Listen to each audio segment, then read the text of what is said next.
Como siempre es momento de sentarnos a hablar de actualidad, lo hacemos en nuestra mesa de diálogo que en esta semana la Confitería Torres nos recibe para hablar acerca del 18 y más.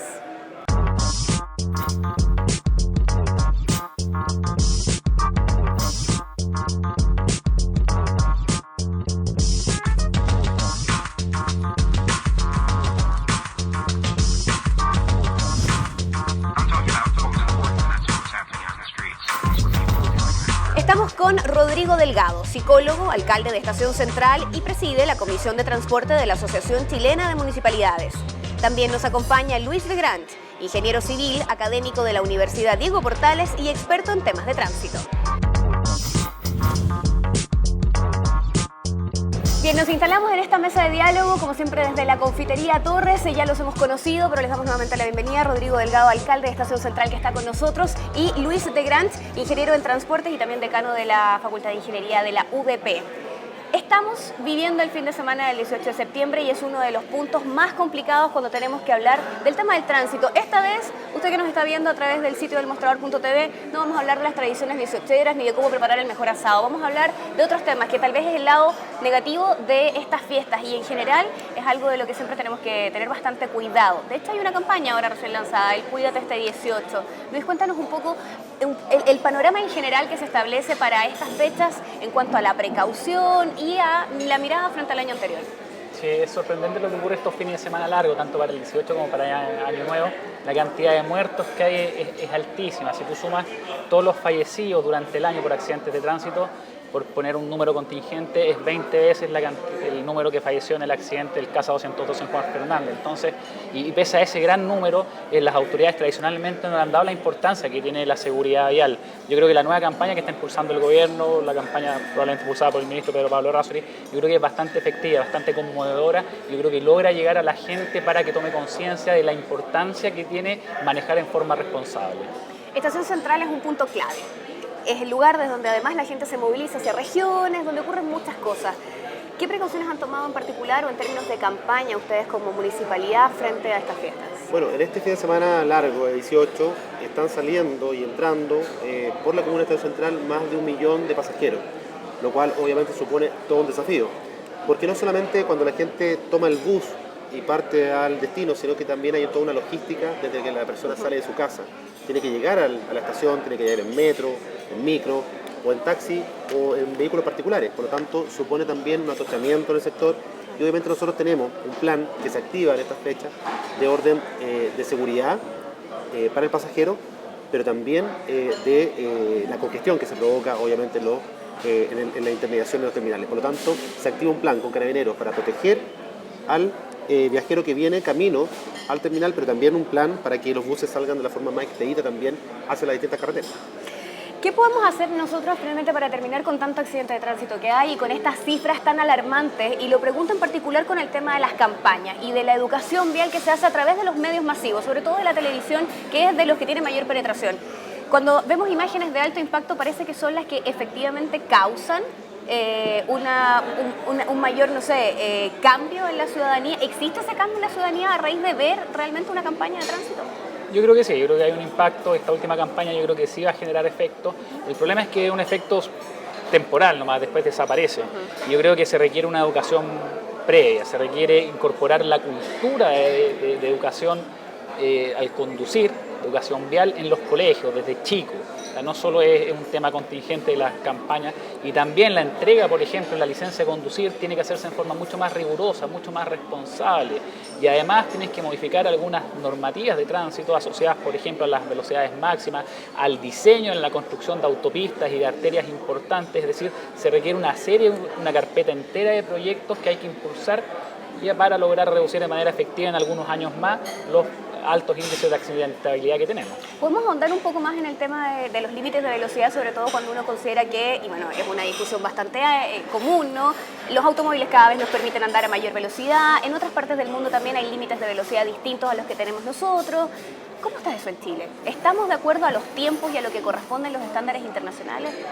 Mira, lo que pasa es que en términos ingenieriles, por decirlo de alguna forma, el daño que se produce en un accidente de tránsito es mucho más que proporcional a la velocidad.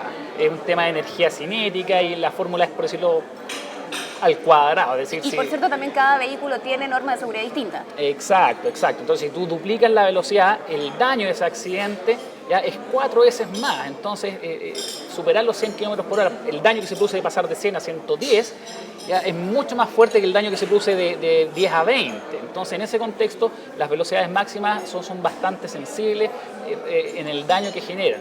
En Chile tenemos 120 de máximo en carretera, en algunas zonas es 100. ¿Cuál es la norma en el resto del mundo en general? Depende del país. Por ejemplo, en España han bajado incluso la velocidad en algunos lugares. En Dinamarca, por ejemplo, la máxima llega a los 100 kilómetros, pero los países son todos diferentes. Pero curiosamente todos han convergido, al menos la información que manejo yo, han convergido un poco a reducir la velocidad porque el aumento de la velocidad a esos niveles genera daños que son realmente significativos. Alcalde, usted es parte también de esta comisión de transporte y por eso hay muchos temas que se nos van a ir mezclando en esta mesa, además del tema de Estación Central en particular. ¿Por qué somos campeones en accidentes de tránsito, que es una cifra que a nadie le gusta, sin embargo es parte de los títulos que ostentamos como país? Porque en Chile no existe la educación vial. Yo creo que estas campañas puntuales son acupuntura vial, son pequeñas luces, pero no es educación vial. La educación vial, tal como dice Luis, parte de los más chicos. En los colegios hoy tenemos futuros peatones, o actuales peatones, ¿cierto? Como son los niños cuando van al colegio, pero tenemos también futuros usuarios del transporte y tenemos algo muy importante, futuros conductores. Y yo creo que mientras no instalemos los hábitos ahí, donde es más fácil hoy instalarlo, la verdad es que el día de mañana, cuando le damos la licencia de conducir, más encima le exigimos a todo el mundo que maneje súper bien. Y los chilenos manejamos mal, somos malos peatones y somos malos usuarios. Y cuando digo usuario me refiero a que una persona, cuando es usuario de un taxi, de un bus, de Transantiago, también tiene que fiscalizar la acción de los choferes, la acción de las compañías. Y ahora vemos como los cazanoticias graban imágenes y eso es una buena actitud porque finalmente están denunciando cosas que han pasado siempre. Pero no existe educación vial como tal, lamentablemente en Chile. Existen campañas que aparecen en ciertas épocas del año y que pueden ser muy llamativas, y ahí concuerdo con Luis, que puede generar un impacto puntual. Pero los 39 muertos que tuvimos el año pasado en esta fecha, lo más probable, y ojalá que no, pero lo más probable es que se repitan e incluso que aumenten. Y eso habla de que no somos buenos conduciendo, porque se nos olvida.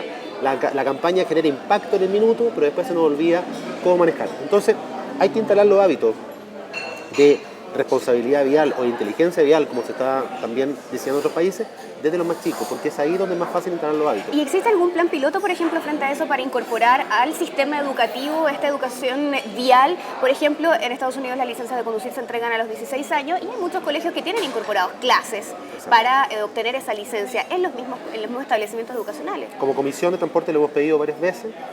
Hasta ahora no tenemos una respuesta lamentablemente satisfactoria. Entiendo que también educación tiene otros problemas en este minuto, pero sí... Perdón, quiero especificar eso. ¿Es una respuesta de todavía no o un rotundo no? No. Todo el mundo lo encuentra muy interesante, pero no se ha implementado. No se ha implementado porque efectivamente en este minuto el tema educativo pasa por otra crisis y obviamente la mirada es distinta, pero yo creo que una vez que se resuelva el tema que se está zanjando hoy con respecto a la educación, yo creo que tiene necesariamente que incorporarse la educación vial de forma seria en los colegios. Hay experiencias piloto, hay colegios que tienen algunas horas por ahí, por acá, ¿cierto?, para enseñar algunas cosas del tránsito, pero tiene que haber una educación más responsable con respecto a cómo ser peatón, yo creo que si un niño aprende cómo ser peatón, el día de mañana es mucho más fácil que sea también buen conductor, porque finalmente está entrelazado. Hoy hemos perdido el respeto por los peatones, por los usuarios, los conductores pierden el respeto por los fiscalizadores, por los carabineros, a mí me toca como Estación Central que mucha gente descalifica a los inspectores municipales porque le sacaron parte, pero la gente no tiene ninguna autocrítica. O sea, yo le demuestro a la gente que cometió una infracción y no, aquí el problema fue el fiscalizador. Entonces, cuando no hay autocrítica y cuando hay mala educación, la verdad es que se genera una consecuencia muy nefasta. Quiero poner sobre la mesa el ejemplo más básico. Cuando uno está como peatón, reclama porque el auto no frenó a tiempo, porque no respetó el paso de cebra, porque montones de cosas. Y cuando uno está desde el otro lado, en el volante, dice, pero ¿cómo es posible que el peatón llegue y cruza en cualquier esquina? O se para a esperar un taxi justo en un paso de cebra, uno no sabe si frenar o no. Son situaciones cotidianas que vivimos, Luis. ¿Somos malos también como peatones en términos de la responsabilidad que implica frente a los automovilistas? Sin duda, y lo que dijo el alcalde yo creo que resume bastante bien cuál es el déficit que tenemos en Chile respecto a la seguridad vial. Efectivamente somos muy malos peatones, basta con que te pongas a mirar la alameda, la gente cruzando en la mitad de la calle, pero el peatón tiene que tener conciencia de que está en absoluta desventaja respecto al automovilista y los ciclistas también. ¿sí? Una colisión entre un automovilista y un peatón o un ciclista, el que la lleva de perder es el peatón o el ciclista. Y da lo mismo quien sea la culpa. Entonces, en ese sentido, tanto el ciclista como el peatón tiene que tener una doble responsabilidad. Que sea justo o injusto es otro cuento, porque él lleva las de perder. Una desventaja. Exactamente. Entonces, somos malos peatones, somos malos conductores, como decía el alcalde, pero ahí el peatón tiene que tener un doble cuidado, igual que el ciclista, y ser mucho más cuidadoso, estar siempre manejando, por decirlo de alguna forma, peatonando ahí a la defensiva. Estamos conversando acerca de tránsito, educación vial, también cómo ser un buen peatón en nuestra ciudad en pleno fin de semana del 18. Hay muchos temas además que tocan esta mesa de diálogo durante este fin de semana de fiestas patrias. Por ejemplo, la ingesta de alcohol, una de las causas principales en los accidentes de tránsito. Conversamos de eso al regreso en el próximo bloque desde la confitería. Especial sobre tránsito, estamos conversando en mesa de diálogo desde la Confitería Torres y debatimos precisamente sobre si somos o no buenos peatones, y ahora es momento de entrar en uno de los temas particularmente que en este fin de semana de fiesta, de celebración, por supuesto que se toca con mucha firmeza. Hablamos de la ingesta de alcohol y que es una de las causas más importantes en los accidentes de tránsito. Las cifras son bastante alarmantes frente a eso. ¿Existe una toma de conciencia año tras año o no? Yo creo que no. Una toma que no sea de alcohol. No, efectivamente no. El drama se ve cada vez que ocurren los accidentes, pero probablemente en 2 semanas más, una vez que haya terminado el 18, ya va a dejar de ser tema.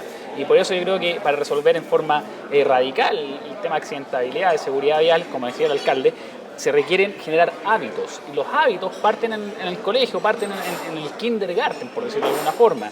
Y además, junto con esos hábitos, la entrega, como dije hace un rato, de licencias de conducir tiene que hacerse en forma mucho más responsable, mucho más rigurosa. Tienen que haber cambios en las normativas de tránsito y generar un mayor uso de las tecnologías disponibles, que cada vez son más avanzadas, para un correcto control, por ejemplo, del como cumplimiento. Este autoalcotés que se puede hacer. Ese es uno, pero por ejemplo está el tema de los fotorradares, que si son bien administrados, bien implementados y se generan los incentivos correctos y no como un mecanismo de recaudación de fondos, ¿ya? Pueden tener efectos súper positivos, como se ha mostrado por ejemplo en España y en Inglaterra, donde han operado en algunas ciudades. Entonces tú puedes usar la tecnología, cambiar las reglas del juego, la normativa, y generar más responsabilidad en la entrega, generar conciencia en los usuarios. ¿Cuál es la legislación que nosotros tenemos en cuanto precisamente a este punto, al asunto de la ingesta de alcohol? ¿Estamos bien? ¿Hace falta más mano dura? ¿La legislación existe y tal vez no se aplica de la misma manera? No, lo que pasa es que la legislación es una cosa y otra cosa es que, a ver, yo no sé a cuánto de los que estamos acá alguna vez nos han detenido y nos han hecho el alcotés. Nunca me ha tocado, pero... La probabilidad de que eso te pase en este minuto es muy baja, porque los equipos son pocos. Hay poca fiscalización en la calle de parte de carabineros que tengan los equipos necesarios. Por lo tanto, estamos en presencia de una normativa que tiene que estar acompañada también de la infraestructura necesaria para poder hacerlo. Y eso es algo que hemos discutido también con la gente de la CONACER, con carabineros, para poder, obviamente, aumentar la cantidad de equipos móviles en terreno que puedan hacer el alcotés. No sacamos nada con tener una gran legislación al respecto, bajar también las graduaciones y las sanciones si no tenemos el control necesario en las calles. La gente en general dice, en realidad no me va a pasar nunca eso, en realidad pasa muy poco, en realidad hay un equipo en la 5ª región, otro equipo en la 4ª, 2 equipos en la metropolitana, y la verdad es que es casi una lotería que te toque un alcotés. Eso hay que cambiarlo para que la gente sienta que hay una rigurosidad en el control. Una vez que eso ocurra, la legislación también tiene que estar acompañada obviamente de sanciones más duras, la gente va a tomar conciencia. Pero insisto, yo creo que en este país en general la gente sale a una fiesta manejando, sabiendo que va a tomar y sabiendo que a la vuelta va a cometer un ilícito. Hay países en que la gente tiene la cultura, por ejemplo, del taxi, el radiotaxi. ¿Sabes qué? Vamos a una fiesta, en realidad vamos a pedir un radiotaxi y vamos a asegurarnos que en realidad pasarlo bien y a la vuelta, bueno, está el servicio taxi. Hay países en Latinoamérica que ocupan mucho taxi, en Argentina, en Brasil, pero acá en Chile la gente sale sabiendo que a la vuelta ya va a cometer un ilícito, porque el que conduce sabe que va a tomar, o sea, lo tiene claro, no una cosa que en realidad yo sé que no, a lo mejor no tomo, a lo mejor no, va a una fiesta y sabe que voy a tomar, incluso compran el trago en el auto, paran en el camino, sabiendo que voy a tomar, y a la vuelta voy a estar expuesto, obviamente no solamente un parte, no solamente una fiscalización, eso es lo de menos. Yo creo que finalmente se está expuesto a también a poner en riesgo la vida de los acompañantes, de uno mismo y de los peatones. Alcalde, cuando habla de los recursos y esta falta de recursos en el fondo para tener la implementación necesaria y llevar a cabo estas fiscalizaciones, parece un poco ilógico que en el fondo sea algo importante dentro de nuestra agenda como ciudadanos, como país, pero que de la mano de esa legislación no estén también los recursos para que se pueda efectivamente llevar a cabo. Bueno, es que eso es el contrasentido. Yo creo que hay muchos ejemplos de legislaciones porque se hace con la mejor Suena intención. como que no fuera importante. Se hace con la mejor intención, pero finalmente la implementación tiene una segunda derivada, tiene una vuelta económica que muchas veces no se contempla, porque los legisladores muchas veces piensan en la ley perfecta, pero no ponen los recursos para que se pueda implementar. Entonces, finalmente letra muerta. Entonces, lo que hay que hacer acá es efectivamente tener una legislación, pero también en ese mismo minuto pensar los recursos necesarios para poder implementarla. Es como también los fotorradares o como también las pistolas para poder medir la velocidad. Estos son equipamientos caros y que necesitan una mantención. Uno conversa con la gente, con carabineros, con los mayores de las comisarías, y te das cuenta que en general siempre tienen la mitad del equipo disponible porque hay algo que falló, porque no se hizo mantención. Entonces estamos en presencia también de que hay un equipamiento también que hay que poder tenerlo a disposición de esta ley. Si no, la verdad, podemos tener la mejor legislación, una letra muy linda, pero finalmente en terreno no se va a estar reflejando. Y parece terrible en el fondo, porque frente a esta falta de recursos estamos jugando con la vida de las personas en este minuto. El que no existan los recursos para poder fiscalizar y llevar a cabo el que no se esté conduciendo bajo los efectos del alcohol, o que si en algún minuto esto llega a ocurrir se pueda pesquisar a esa persona antes de que cometa un accidente y le quite la vida a otras personas, es gravísimo. Y frente al tema de los recursos parece que se toma con un cierto grado de liviandad. Exacto, y lo otro es también impulsar algunos métodos alternativos de locomoción, si se quiere. O sea, yo insisto, en la cultura de que si voy a salir, por ejemplo, el tema de los radiotaxis. Hace poco tiempo, bueno, en estos días vino una empresa, unos socios norteamericanos, vinieron a hablar conmigo porque están lanzando un dispositivo móvil que está en el teléfono para poder pedir taxi seguro. Eso seguramente va a haber que impulsarlo el día de mañana, más allá de cuál sea la compañía, porque finalmente también tiene que estar el hábito de que si voy a salir a celebrar, también ser responsable, no solamente pasar las llaves, porque a esta altura muchas veces también queda poca gente que a lo mejor que no tome, sino que si voy a salir y sé que todo mi grupo de amigos va a tomar, oye, mejor pedirse un taxi, y eso también tiene que estar reflejado muchas veces en las nuevas tecnologías. Luis, considerando la experiencia que pueda existir en otros países y lo que usted puede haber también trabajado en cuanto a entender cómo funciona esto en otros lugares y de cierto modo cómo vamos a aprender de esas experiencias en otros países, ¿existe también esto? ¿Pasa en otros países que tenemos una legislación que no está acompañada de un presupuesto para poder llevarse a cabo? Sí, por supuesto, por supuesto. Mira, si nos comparamos con países europeos, ¿sí? Los casos que yo conozco, que es Inglaterra, España y Dinamarca, efectivamente estamos muy retrasados. Si nos comparamos con países sudamericanos, estamos mejor. Pero la pregunta es con qué nos queremos comparar. Me imagino que con los países de la OCDE al menos. Y efectivamente hay un tema de recursos, y en la metodología de evaluación social de proyectos de transporte, de seguridad vial, por ejemplo, con la metodología con que se evaluó Costanera Norte o Autopista Central, todas esas cosas, no consideran, por ejemplo, como valor, como beneficio de los proyectos, el ahorro en la cantidad de muertes o en la cantidad de accidentes, lo que se traduce en menor productividad, en costos de salud, cosas de ese tipo no se incorporan correctamente.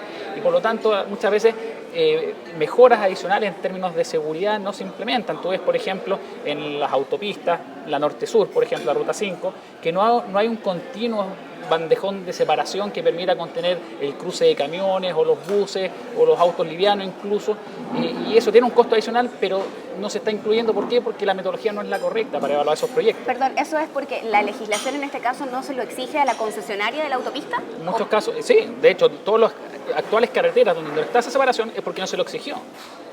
Es así de simple. Y tú ves, por ejemplo, algunos diseños de salidas y entradas a la autopista urbana que también tienen problemas de esa índole. ¿Y por qué? Porque la normativa, por un tema de costos probablemente, no lo incorporó. ¿Por qué? Porque la evaluación de los beneficios fue calculada de forma incorrecta por el tema de la seguridad vial. Es bastante complicado y suena de verdad, a medida que nos vamos ahondando en el tema, que hay puntos que son realmente importantes de tratar y que generalmente no los vemos con ese mismo grado de relevancia. ¿Qué pasa con toda la señalética que vemos hoy día a propósito de las autopistas concesionadas, por ejemplo? Y recuerdo perfecto cuando uno entra en la curva de la pirámide, existe hasta que realmente es una pantalla, es un televisor puesto de manera gigantesca, son elementos de alta distracción. ¿Cómo estamos frente a eso? Sí, tampoco hay normativas al respecto. No existen. No existen normativas de ningún tipo. Cualquiera puede poner el letrero que quiera o donde quiera mientras pague la patente. Pero un letrero móvil en el fondo. Exacto. Tiene luces, tiene... Exacto, es casi una película, entonces claro. Evidentemente te distrae. Eso es un tema que tiene que ser regulado. Eso es parte de nuestra legislación, está O sea, permitido. en este minuto, ¿no? Lo que pasa es que en este minuto una empresa de publicidad puede pedir el permiso municipal para instalar estos tótems, ¿cierto? Claro. Que son estos letreros grandes, que hasta hace muy poco tiempo atrás eran de PVC, pero ahora si una empresa quiere transformar ese letrero de PVC en una pantalla, no hay legislación que se lo impida. Es un poco lo que dice Luis, digamos, de que finalmente el permiso es por publicidad. Esto no se pasa hace la diferencia que sea tal vez, publicidad móvil, claro, pantalla. la tecnología ha avanzado más rápido que la legislación frente a eso. Como suele ocurrir. Como suele ocurrir. Ahora, efectivamente yo creo que tiene que haber una regulación. O sea, piensa tú que, por ejemplo, con el tema de las antenas celulares, que es un problema tan grave y tan presente en la ciudad, recién ahora, después de cuántos años se está fiscalizando y se está efectivamente legislando al respecto, con un problema real para los vecinos. O sea, yo creo que este va a ser un tema que va a ir avanzando, las pantallas LED son cada vez más comunes, la empresa, la gracia que tiene la pantalla LED desde el punto de vista de la publicidad, más allá de la seguridad, pero la publicidad es que en un mismo espacio pueden tener una serie de estímulos por minuto, por segundo y pueden obviamente venderle el mismo espacio a más clientes. Claro. Es un poco, en algún momento estuvo de moda la publicidad variable, ¿se acuerdan? Claro, que variaba? las laminitas que se van Después poniendo. eso se fue transformando ahora en pantallas LED y obviamente es mucho más atractivo. La inversión también es más fuerte, pero también es mucho más atractivo para la empresa. Por lo tanto, vamos a entrar seguramente en una etapa en la cual se van a empezar a transformar los letreros en letreros con publicidad tipo LED, y eso trae también obviamente una segunda derivación hacia la seguridad vial, porque efectivamente hay lugares en donde tú no puedes estar doblando y viendo la película, digamos, porque finalmente, claro, hay una distracción, si quiero o no. Sí, claro.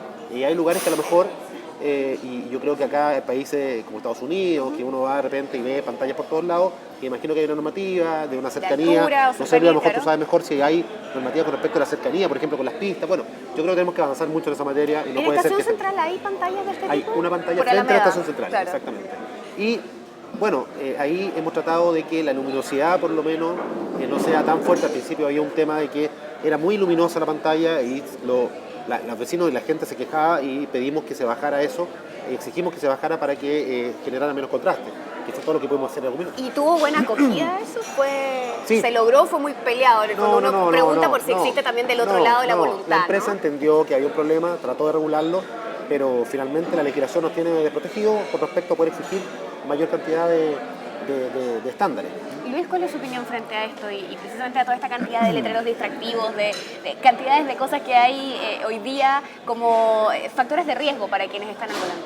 Es carencia de regulación, yo creo que absolutamente es carencia de regulación. Nada más. ¿Y eso tiene futuro en nuestro país? ¿Se ve que pueda en algún minuto existir una mayor regulación? ¿O se han hecho estudios que digan, ¿saben qué? Esto efectivamente es lo que está produciendo gran parte de los accidentes de tránsito, señores, hagan algo?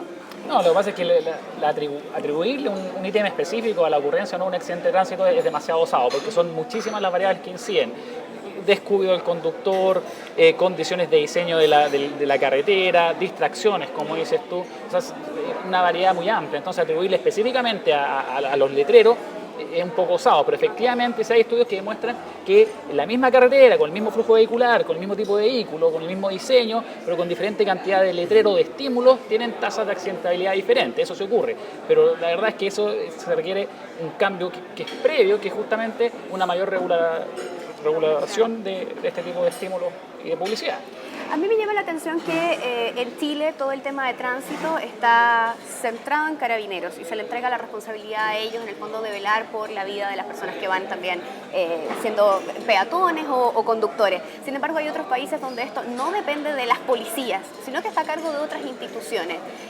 ¿Cuál es su visión frente a este caso y a lo que ocurre en estos otros países? ¿Será tal vez una buena idea implementar en Chile? Yo creo que sí, pero el sistema municipal chileno también es muy distinto al de otros países.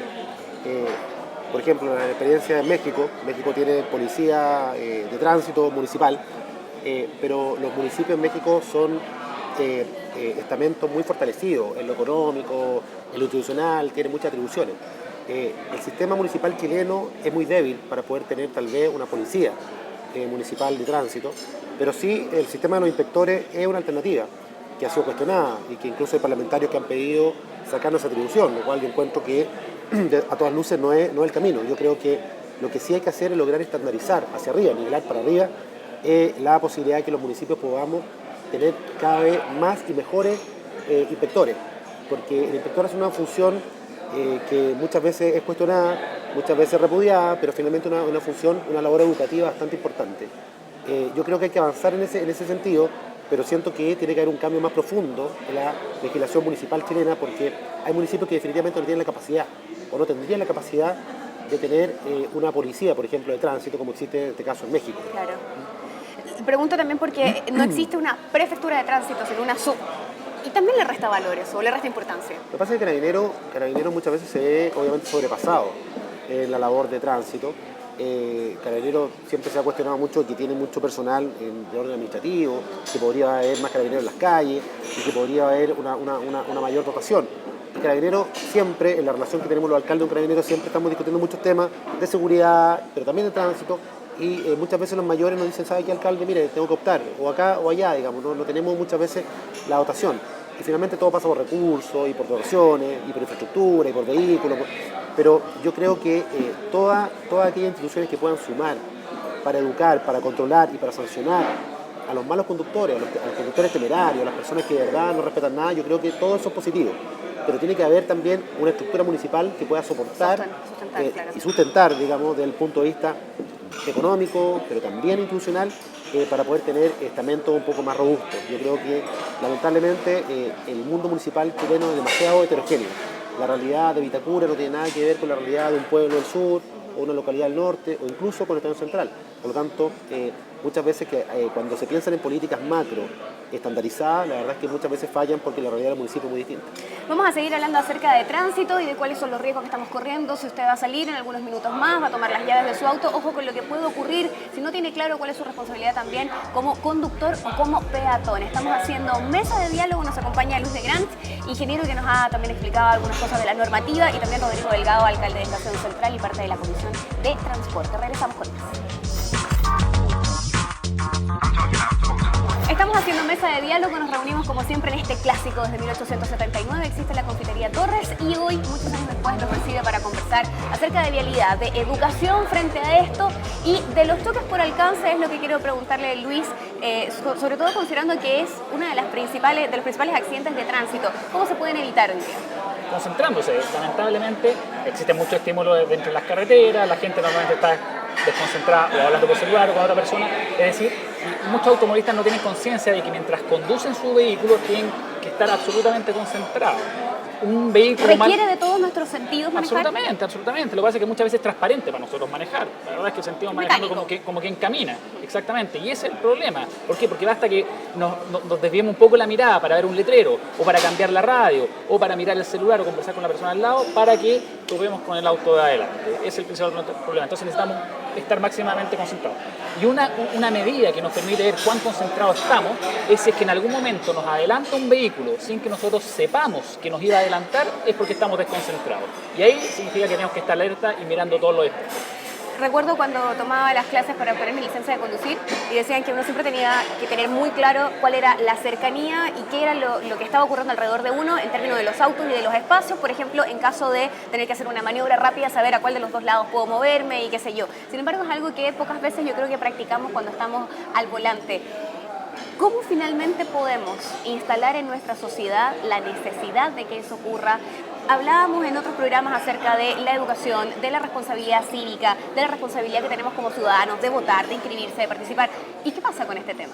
Bueno, yo quiero retomar lo que dijo el alcalde hace un rato respecto a los hábitos. Acá se requiere un tema de educación desde la enseñanza escolar, que tiene que ser tremendamente fuerte, y además la entrega de licencia de conducir también tiene que ser hecha en forma mucho más exigente. Ya en Santiago particularmente, el 95% de la gente que saca licencia de conducir la saca a la primera, ¿sí? Entonces, no conozco a nadie que después de un segundo intento tenga licencia de conducir. Parece un poco ridículo este examen también. Es absolutamente ridículo. Mira, te pongo mi caso, te voy a poner mi caso. Yo tengo licencia de conducir y no sé manejar auto mecánico, manejo solamente auto automático. ¿Cómo pasó el examen el caballero? No sé qué comuna, pero... Claro, lo saqué en Providencia y yo no sé manejar auto mecánico, manejo solamente automático. Y mi carnet no me dice, usted puede manejar solo automático, puedo manejar cualquiera. Y yo no sé manejar, no lo hago, evidentemente. Pero hay un tema de hábitos, como decía el alcalde, que es tremendamente importante. Se requiere educación, se requiere mayor rigurosidad en la entrega, pero también se requieren otras cosas, cambiar algunas normativas Es importante, por ejemplo, el tema de las máximas de velocidad en algunos puntos. Se requiere controlar, por ejemplo, el flujo de camiones, que muchas veces los camiones la sacan pelada, pero los camiones son grandes responsables de muchos accidentes, sobre todo aquellos que son con mayor cantidad de daño. Entonces se requiere implementar varios cambios para que de acá a algunos años recién empecemos a ver mejoras. Comentábamos recién con el alcalde que, por ejemplo, en Estados Unidos existen algunos colegios, este plan para que los chicos puedan estudiar dentro de sus clases también para obtener licencia de conducir, y de hecho lo hacen a los 16 años.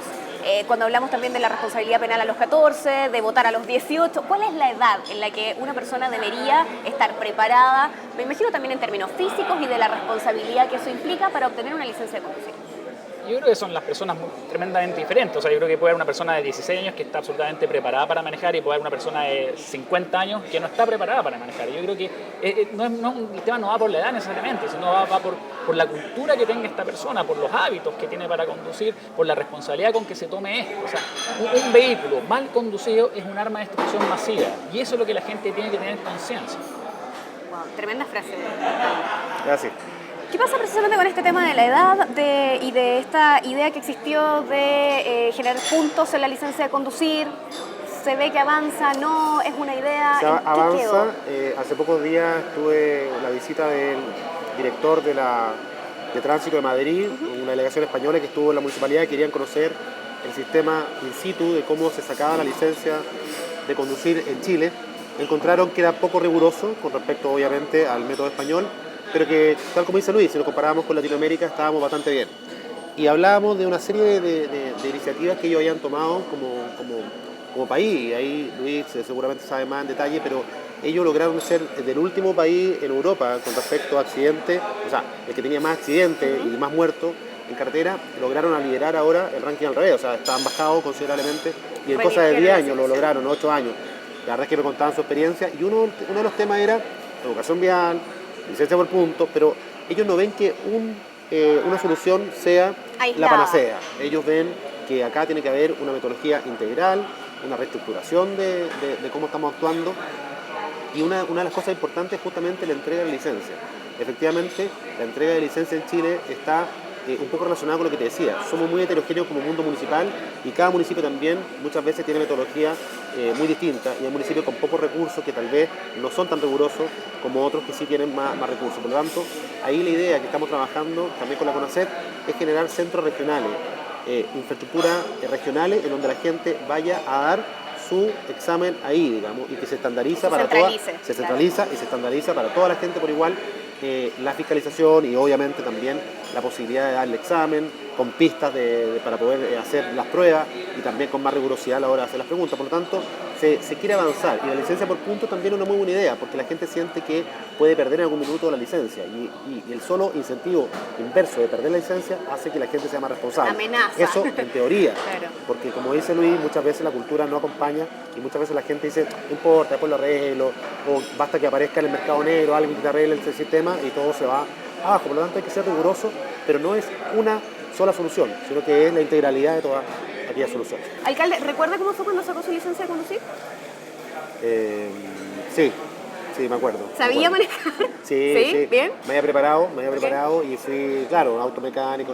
No automático como Luis acá. No, yo creo que en algún minuto cuando yo la di, por lo menos tengo el recuerdo de que tenía que ir con automecánico, no Sí, me claro. acuerdo.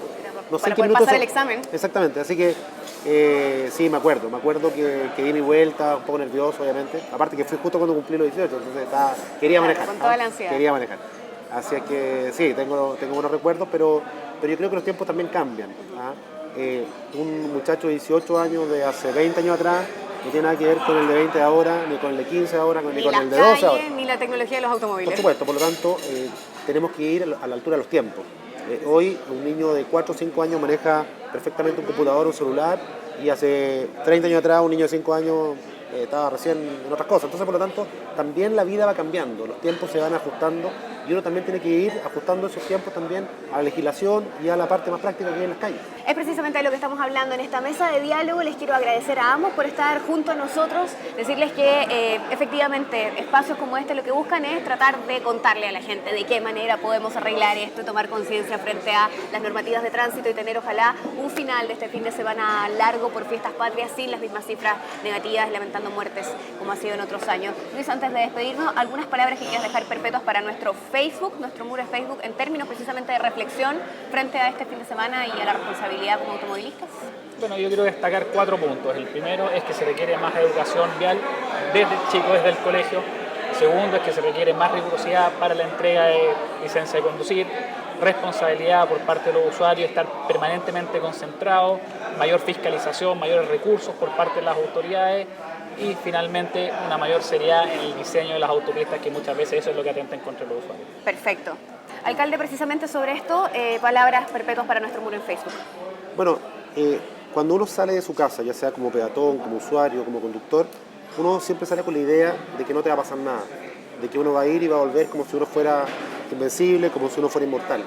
Pero 39 chilenos el año pasado, en esta fecha, 18 de septiembre, salieron de su casa pensando lo mismo y no volvieron. Por lo tanto, aquí hay que pensar, de todos modos, de que uno es infalible, de que uno se desconcentra, de que uno muchas veces es mal peatón, de que a veces uno toma unas copas de más, y hay que apelar a que uno no es inmortal, no es infalible, y que finalmente si uno no es responsable puede ser parte de esa cifra de personas que fallecen en fechas como esta, en Año Nuevo o en cualquier fin de semana largo. Por lo tanto, la mayor precaución, la mayor responsabilidad a la gente, no solamente que esté manejando, sino que también al copiloto, que también incentive eso en el conductor, al peatón, al usuario del taxi, del bus, de la micro, porque entre todos tenemos que construir un Chile más seguro en el aspecto vial. Gracias a ambos por estar con nosotros. Nos quedamos con precisamente esta reflexión y también con lo que decía Luis de Grant, nuestro invitado. Un automóvil puede ser un arma de destrucción masiva, señores. Tomen las precauciones del caso y que tengan todos un buen fin de semana y, por supuesto, un mejor retorno a casa. Nos vemos.